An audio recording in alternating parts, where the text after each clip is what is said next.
जय श्री कृष्णा प्रिय बंधुओं, स्वागत है आप सभी का फिर से हमारे YouTube चैनल पर। प्रिय बंधुओं, आज की वीडियो आपके लिए बहुत ही ज्ञानवर्धक होने वाली है।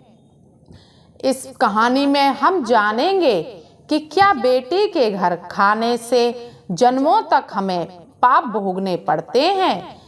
क्या यह बात सच है? यह सब जानने के लिए हमारा आपसे निवेदन है कि आप हमारी वीडियो की समाप्ति होने तक हमारे चैनल पर बने रहें, और यदि आप हमारे चैनल पर नए मेहमान बंधु दर्शक बनकर के आए हैं तो हमारा चैनल सब्सक्राइब जरूर कर लें। तो चलिए प्रिय बंधुओं, चलते हैं सीधे कहानी पर। प्रिय बंधुओं, कहते हैं कि लड़की के घर खाने से जन्मों तक ये पाप भोगने पड़ते हैं। क्या जन्मों तक इन्हीं पापों का दुख झेलना पड़ता है? क्या मनुष्य इन्हीं पापों के पश्चाताप की अग्नि में पूरी जिंदगी भर जलता रहता है? तो सत्य क्या है और झूठ क्या है, आइए प्रिय बंधुओं जानते हैं इस कहानी के माध्यम से। प्रिय बंधुओं, बहुत समय पहले की बात है। किसी गांव में एक सज्जन परिवार रहता था। उस परिवार में केवल 4 ही प्राणी थे, पति पत्नी और एक पुत्र व एक बेटी। चारों प्राणी उस घर में बहुत ही सुख से रह रहे थे, क्योंकि धन संपत्ति भी खूब थी। प्रिय बंधुओं, उस पिता ने अपने बेटा और बेटी के लिए बहुत ही पढ़ाया लिखाया, अर्थात एक अच्छे से विद्यालय में शिक्षा दिलवाई थी। वह बच्चे पढ़ते गए और धीरे धीरे बड़े होते गए। इसी तरह समय भी निकलता चला गया और एक दिन वह दोनों बच्चे नौजवान हो जाते हैं। प्रिय बंधुओं, बेटा बेटी की भी पढ़ाई पूरी हो जाती है और वह दोनों शादी के लायक भी हो चुके थे। एक दिन पिता ने बेटा से पूछा, तुम्हारे विवाह के लिए रिश्ते आए हैं, क्या तुम अब विवाह करोगे? क्योंकि हम भी अपने फर्ज से अब मुक्त होना चाहते हैं। प्रिय बंधुओं, पिताजी के इस प्रकार कहने पर वह बेटा कहने लगा, पिताजी क्षमा करना, लेकिन मैं अभी शादी नहीं करना चाहता, मैं आप पर बोझ नहीं बन सकता। पिता ने कहा, क्यों बेटा, विवाह क्यों नहीं कर सकते? ऐसी बातें क्यों कर रहे हो? तभी वह बेटा जवाब देता है और कहता है कि पिताजी सही तो कह रहा हूँ, क्योंकि जब तक लड़का कुछ कमाने ना लगे तब तक वह जवान बेटा अपने माता पिता पर बोझ होता है। इसलिए पहले मुझे नौकरी कर लेने दो, फिर उसके बाद आप मेरा विवाह करना, क्योंकि पहले तो आप मेरा खर्चा उठा रहे हैं, फिर मेरा विवाह करके मेरी पत्नी का भी आप खर्चा उठाएंगे। यह बात अच्छी नहीं है, इसलिए पिताजी मैं विवाह अभी करना नहीं चाहता।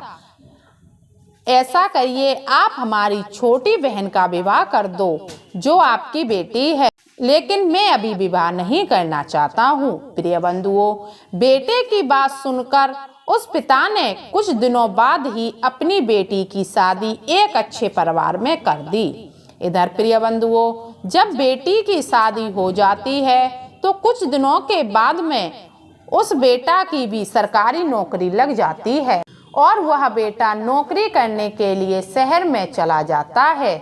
वह दोनों माता पिता बहुत ही प्रसन्न थे, क्योंकि कहते हैं ना कि जिस माता पिता की औलाद सुखी हो वह पहले सुखी होते हैं, इसलिए वह दोनों बहुत ही खुश थे। प्रिय बंधुओं, इधर लड़का 1 साल के बाद शादी कर लेता है और फिर माता पिता के पास वह आशीर्वाद लेने आता है और कहता है, पिताजी यहाँ का घर और जमीन बेच दो, आप लोग मेरे साथ शहर चलो, वहाँ एक मकान खरीद लेंगे और थोड़ी जमीन भी वहीं खरीद लेंगे, फिर वहीं आराम से रहेंगे और वहीं आपकी सेवा भी हम लोग करते रहेंगे। प्रिय बंधुओं, अपने बेटे की बात मानकर वह व्यक्ति अपने गांव वाला घर बेच देता है और जमीन बेचकर वह अपने बेटे के साथ शहर में चले जाते हैं। प्रिय बंधुओं, समय गुजरता गया, बहू बेटे सेवा करते रहे और माता पिता पर बुढ़ापा भी आता गया। कुछ दिनों में उस बेटे की माता का स्वर्गवास हो जाता है। केवल अब पिता ही रह गया। पत्नी के गुजर जाने के बाद उस व्यक्ति का भी शरीर बहुत ही कमजोर होता चला गया। तरह तरह की बीमारियां भी उसे लगने लगी। यह देखकर उस बूढ़े बाप के पुत्र वधू उससे अब घृणा करने लगी।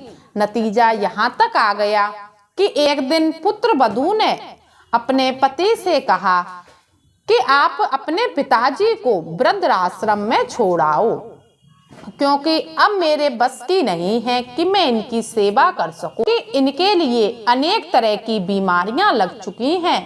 मैं नहीं चाहती उनकी बीमारियों का प्रभाव मेरे बच्चों के ऊपर पड़े।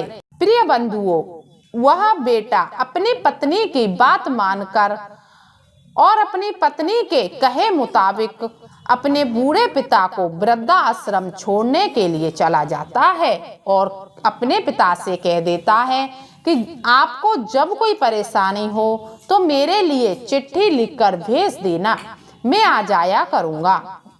प्रिय बंधुओं, अब वह बूढ़ा पिता वृद्धाश्रम में रहने लगा और बेटा बहू उस मकान में बहुत ही आराम से रहने लगे। इधर जब वह बूढ़ा पिता एक दिन परेशान हुआ तो उसने अपने बेटे के लिए चिट्ठी लिखी, लेकिन वह बेटा समय से नहीं पहुंच पाया, इसलिए पिता को अधिक परेशानी उठानी पड़ी। इस तरह बेटा 2-4 बार तो वृद्धाश्रम में पहुंच जाया करता था, फिर वह अपने पिता के पास चिट्ठी मिलने पर भी नहीं जाता था। एक दिन अपने पिता से कहता है कि पिताजी, मुझे इतना समय नहीं मिलता कि आपके पास में बार बार आ सकूं, इसलिए कुछ दिन परेशानी उठा लिया करो। जब मुझे समय मिला करेगा तो मैं आपसे मिलने जरूर आया करूंगा। फिर उस बेटे ने वृद्धाश्रम में आना भी बंद कर दिया। यह सब देखकर उस बूढ़े पिता को बहुत ही दुख होता है और सोचने लगा, बूढ़े बाप का एकमात्र बेटा ही सहारा होता है, जो उसने भी मुझसे अब तो मुंह मोड़ लिया है। यह सोचकर वह बहुत ही दुखी होता था। प्रिय बंधुओं, वह बूढ़ा बाप जब अधिक परेशान रहने लगा तो वहां उसका वृद्धाश्रम में एक मित्र बन गया था, जो कि धार्मिक समाज का था। उसने कहा, अरे भाई, अब तुम्हारा बेटा नहीं तो कोई बात नहीं, तुम्हारा और कोई बेटा नहीं है? जवाब दिया, नहीं मित्र, मेरा दूसरा कोई बेटा नहीं है, दूसरी सिर्फ बेटी है जो अपनी ससुराल में है। यह सुनकर वह मित्र कहने लगा, तो अपनी बेटी को चिट्ठी लिख दो, उसे बुला लो, वहां उसके साथ चले जाओ, कुछ दिन सही हो जाने के बाद वापस आ जाना। प्रिय बंधुओं, अपने मित्र की यह बात सुनकर वह बूढ़ा व्यक्ति कहने लगा, नहीं भाई, मैं बेटी के घर नहीं जाऊंगा और उससे अपनी सेवा कैसे करवाऊंगा, यह तो कदापि नहीं हो सकता। वह बोला, क्यों, इसमें क्या बात है? जवाब दिया, नहीं, मैं बेटी से सेवा नहीं करवाऊंगा और ना ही उसके घर का खाना खाऊंगा, ना कुछ पीऊंगा। और अगर मैंने उसके घर का खाना या पानी पी लिया तो मुझे बहुत भारी पाप लगेगा, क्योंकि कहते हैं लोग अपनी बेटी के घर का पानी तक नहीं पीते। प्रिय बंधुओं, यह सुनकर वह मित्र कहने लगा, अरे भाई, कैसी बातें कर रहे हो, कहाँ पुरानी प्रथा के लिए बैठे हो? तुम नहीं जानते, एक पिता के लिए जैसा बेटा होता है वैसी ही बेटी होती है। यदि बेटा सेवा नहीं कर रहा तो अपनी बेटी के घर जा सकते हो और कुछ दिन की ही तो बात है, तुम वापस आ जाना, इसमें कोई दोष नहीं है। जवाब दिया, नहीं भाई, बड़े बड़े विद्वान कहते हैं जो पिता बेटी के घर का पानी पीता है और खाना खाते हैं वह पापी होते हैं और उन्हें जन्मों जन्म तक पाप भुगतने पड़ते हैं। प्रिय बंधुओं, यह बातें सुनकर तब वह मित्र समझाने लगा और कहने लगा कि भाई, तुम नहीं जानते, वैसे विद्वान ब्राह्मणों ने इस समाज को इतना भयभीत कर रखा है, इतना डरा दिया है, जो हर व्यक्ति बेटी के घर का खाना खाना और पानी पीना ये सब पाप समझता है। अतः तुम नहीं जानते, जो ब्राह्मण विद्वान है और धर्म के मर्म को जानता है वह कभी नहीं कहेगा कि बेटी के घर रहना पाप है। इसलिए तुम मेरी बात मानो और बेटी के घर जाओ, थोड़े दिन आराम से वहीं रहकर आना। प्रिय बंधुओं, लेकिन वह फिर भी नहीं मानता। तभी वह समझाता है और कहता है, पहले तो पिता के पास इतना होता ही नहीं था जो अपनी बेटी को कुछ दे पाता, केवल विवाह कर देता था और इसलिए कहता था कि बेटी के घर जाना रहना पाप होता है। पहले तो बेटियां पिता की जड़ जमीन में हिस्सा भी नहीं लेती थीं।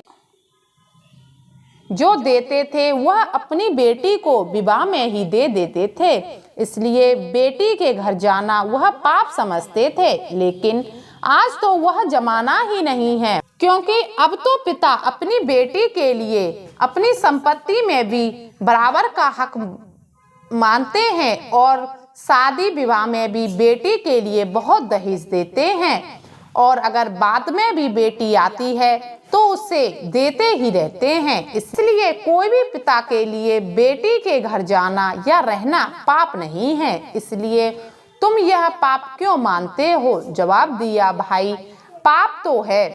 प्रिय बंधुओं, उसके समझाने पर भी उस बूढ़े व्यक्ति ने वही बात कही और कहा, नहीं मित्र, पाप तो है। तभी फिर कहते हैं कि तुम नहीं जानते, यह कोई पाप नहीं है, क्योंकि हमारा धर्म कहता है धर्म में बुढ़ापे में कोई नियम नहीं होता है। यदि बेटा पिता को छोड़ दे तो बेटी पिता की सेवा कर सकती है, क्योंकि आपातकाल में कोई पाप नहीं होता। इसलिए तुम अपनी बेटी के घर चले जाओ और वहीं रहो। फिर उस बूढ़े व्यक्ति ने अपने मित्र की बात मान ली और अपनी बेटी को चिट्ठी लिख दी। जब बेटी को चिट्ठी मिली तो बेटी दौड़ती हुई अपने पति के साथ वृद्धा आश्रम में आ जाती है और अपने पिता से लिपटकर रोने लगती है और कहती है कि क्या पिताजी, मैं आपके लिए इतनी पराई हो गई थी जो आपने मुझे अपनी परेशानी भी नहीं बताई। इधर प्रिय बंधुओं, उधर दामाद भी अपने ससुर को समझाता है और कहता है कि मैं भी तो आपके बेटे के समान हूँ।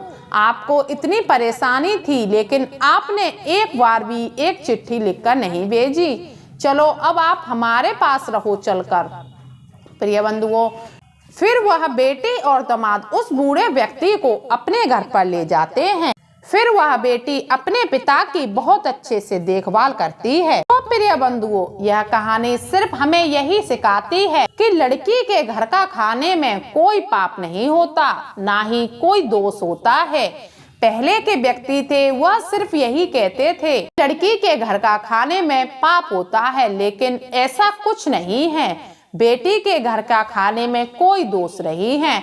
तो प्रिय बंधुओं, कैसी लगी आपको यह कहानी? अगर आपको यह कहानी पसंद आई हो तो कमेंट बॉक्स में राय जरूर देना और हो सके तो अपने मित्रों के लिए भी शेयर कर देना। अब फिर मिलेंगे अगली वीडियो में। तब तक के लिए सब्सक्राइबर दर्शक भाइयों के लिए राधे कृष्णा।